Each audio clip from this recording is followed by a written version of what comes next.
malaking adjustment para sa tulad ko na nanggaling sa Israel na as in zero. Libre ako kay Lola and wala akong apartment doon for 5 years. 5 years kasi ako kay Lola. So mula noon hindi ako nangupahan ng apartment. Kaya nung pagdating dito, sobrang kapag bibitawan ko na yung sahod ko, napakalaking parang ang sakit sa puso.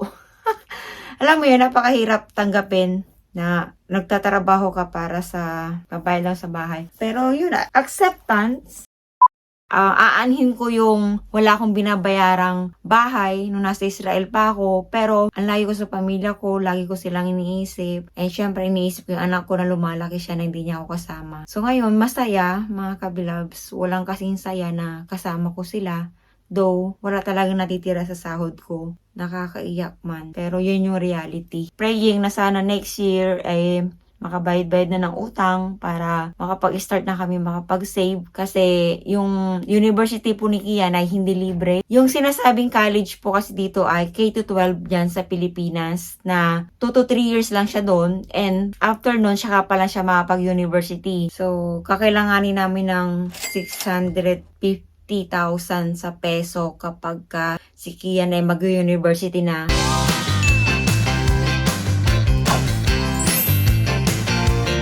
Hi kabilabs! Hi po. Okay, so habang si Daddy po mga kabilabs ay nagpapahangin, ayan po siya, busy. Papahangin po siya ng gulong. Ayan. Okay, so nandito na si Daddy. Good morning! So today is Sunday.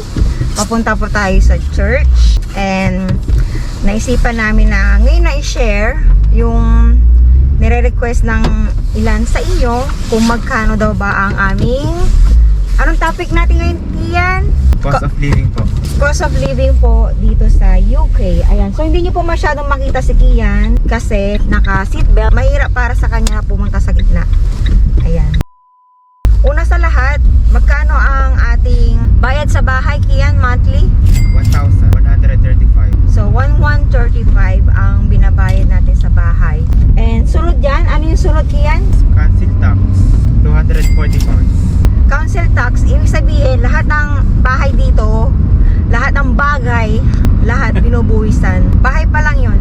Yung sasakyan, mamaya natin pag-uusapan. Okay, so electricity natin, how much? 80. 80. Medyo mahal. Mamaya natin i-discuss bakit siya 80. So, sunod, Kian? Tubig, 20. 20. So yung tubig po, kung napapansin nyo, medyo mura siya kasi naka-fix yung yung bayad namin sa tubig and nag-base sila sa head, per head, kung ilan yung minimum ng nakatira sa bahay. So ganun po yung bayad namin sa tubig mga kabilabs. And sunod yan, Gas, 30 pounds. gas.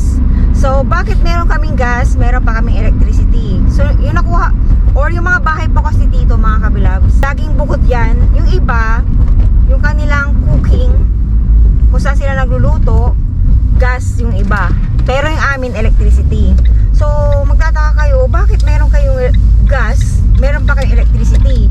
Yung gas po kasi, yun yung nakukonsume namin sa radiators. Mga radiators namin. Yung kalan namin, yung cookware namin, pangluto, oven, lahat ng mga appliances doon, lahat po yun ay electricity. Anong next, Kian? House internet, House internet. How much? 32. 32. Ayan, yung house internet mga kabilabs, yun yung wifi. Pag nanonood kami ng Netflix sa TV, ganyan. Teka lang po, merong dito. Iba po, house internet, tas yung sunod po, internet outside. Ano po pagkaiba nun? Internet outside, yan. Cellphone natin yan. Pag wala kami sa bahay, Data po. May yung data kami. sa data namin sa cellphone, kasi tatlo kami. So magkano yung nakalagay dyan, Kian? 54. 54. Pero as of now, ka-update na nung isang araw, nag-email ang Tree Company. Sa Tree po kasi kami naka-inline. Yung Tree Company, yun yung parang globe na pwede, pag nagtagal ka sa kanila, pwede ka na kumuha ng cellphone. Ayan, 45 na lang. So hindi ko yan na-update yan, 45. Magtataka kayo, bakit ang mahal ng ang mahal ng internet nyo? Tatlo po kami, and si husband po kasi, dapat medyo mataas yung data niya kasi nagdi-deliver po siya. Ginagamit ko lagi po sa Google Maps. Kinumpara ko kasi yung dati naming gamit na Libara, pareho lang kagandahan lang dito sa tree, balang araw, pag kailangan namin ng cellphone, pwede kayong mag-loan sa kanila. And ako, bilang vlogger kasi ako, nagla-live ako sa kung subaybay nyo ang aking Facebook page, malimit pa ako mag-live doon. So kailangan ko ng malaking data pag nasa labas ng bahay.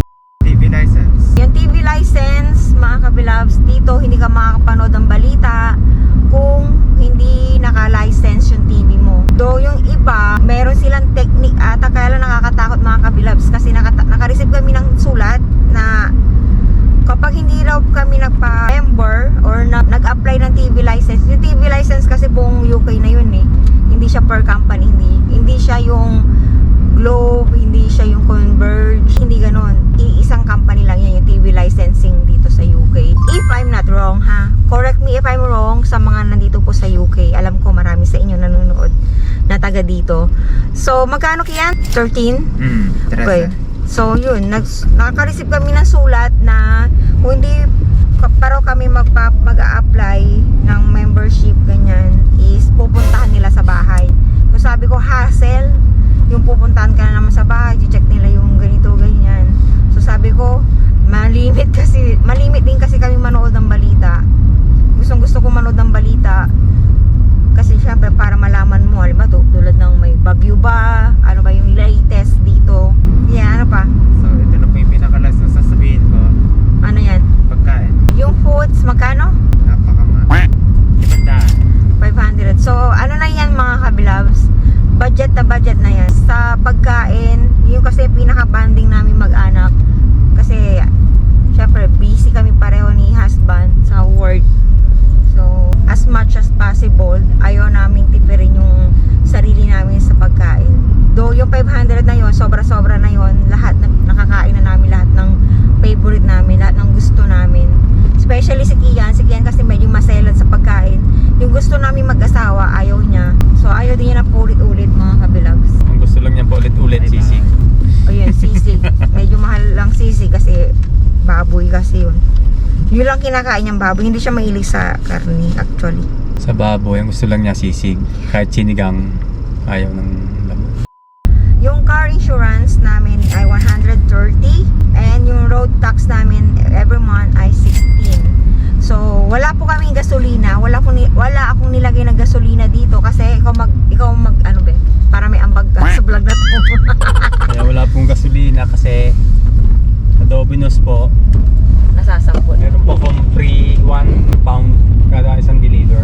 Yung pang-araw-araw ko po sa pagpasok sa Amazon, nakasambot na niya, nakukuha na. Usually ba nakakailan ka customer every day, every night? Mababa ng 7, 6, ganyan. Oh, so may 7 pounds siya every shift niya. So ang pasok ni husband ay ilan ba? 5. 5. Minimum of 3 hours to 6 hours. So minimum mo ay 7. So 7 pounds yun. Ayun mga kabilabs, nasasambot niya. And ako wala pa akong pamasahe kasi nga di ba nagbabike ako. Praise God. Ang nangyayari, yung pagpasok ko sa Amazon, Ayun, nasasambot niya. sambot na ng Ayun, Domino's. Domino's. Tapos si Kian po, wala po kami binabayad sa school niya kasi college pa baba ay libre pa. Ayun. Sobra. Okay na tayo mga kabilabs. Ang total nito, lahat na nabanggit ko ay 2,240. Yan. So, nandito na tayo mga kabilabs. Mamaya na natin tutuloy ito. At nandito na tayo sa church. Sa parking lot. So, see ya. Mamaya ulit.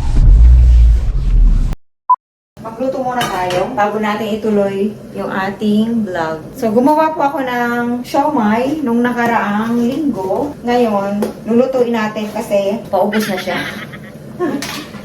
And hindi ko na siguro ipapakita sa inyo mga kabilabs kasi malapit ng maano ko.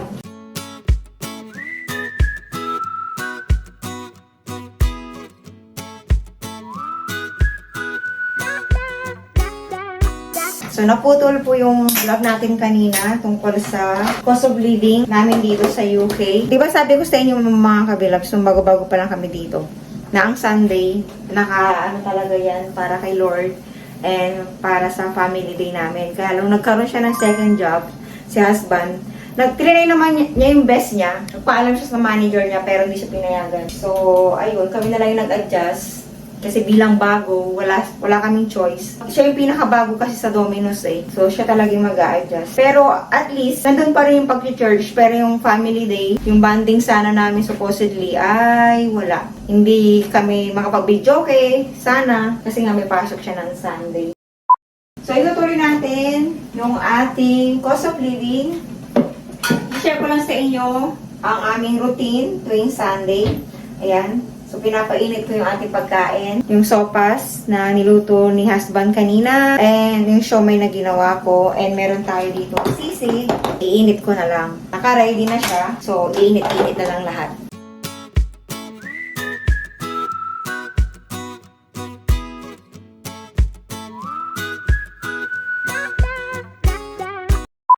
Okay, so kakain na tayo mga kabilabs. Ako po mag-pray. Close your eyes and pray to the Lord. Lord, thank you for the food. In Jesus Christ, Amen. Okay, mga kabilabs, conclusion na lang tayo or tapusin na natin itong vlog. Ginabi na tayo. Okay, para makapag-move on na tayo mga kabilabs, itutuloy na natin yung discussion natin. Yung total po natin ay, sa monthly budget natin ay 2,240.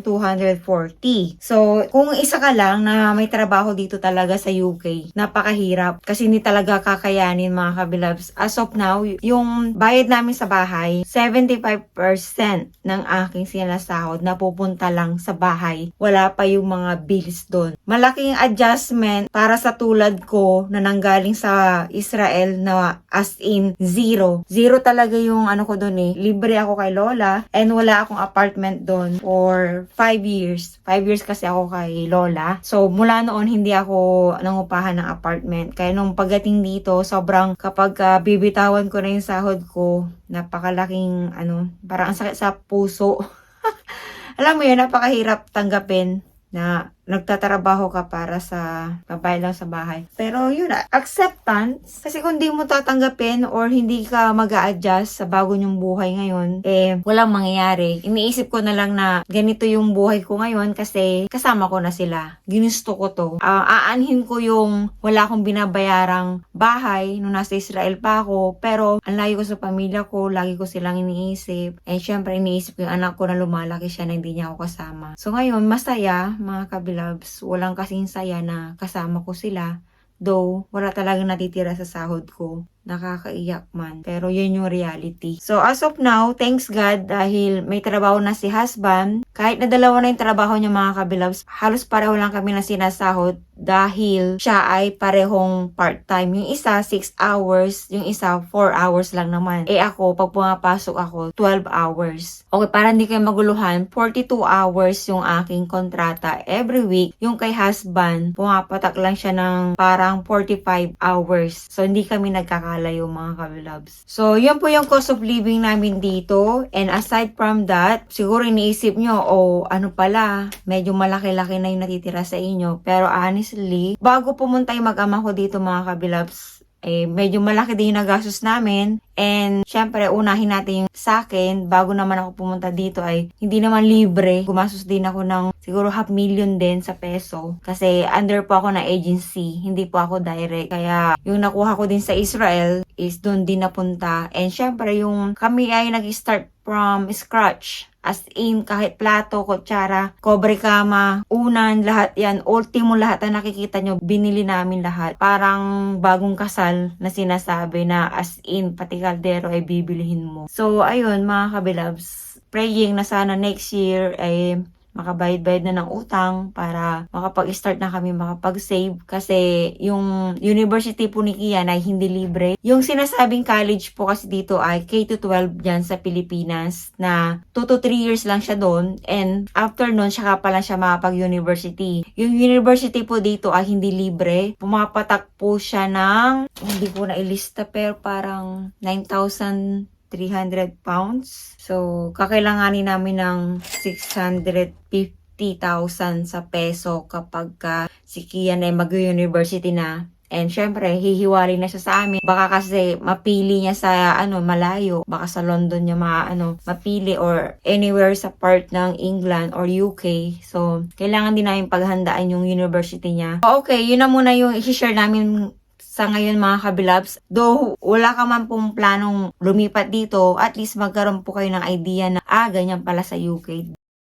So, okay kabilabs, kung meron pa po kayong mga gusto topic or recommendation, suggestion, feel free to comment down below. Baka gusto nyong malaman kung magkano yung aming ginagastos sa pagkain. In detail, sasabihin din namin sa inyo yung kung gusto nyong i-elaborate namin. Pero yung 500 na yung mga kabilabs, bihira kaming kumain sa labas. Hindi ko pala nailagdag sa inyo na yung 500 na yun, kain lang yun sa loob ng bahay. And kasama na dun yung bigas. Ayan, sa Asian store kami bumibili ng bigas kasi masarap ang kanin doon kaysa sa grocery nila dito. Ayun, so thank you for watching mga kabilab. Sana may natutunan kayo. And okay, so see you again next time. Bye!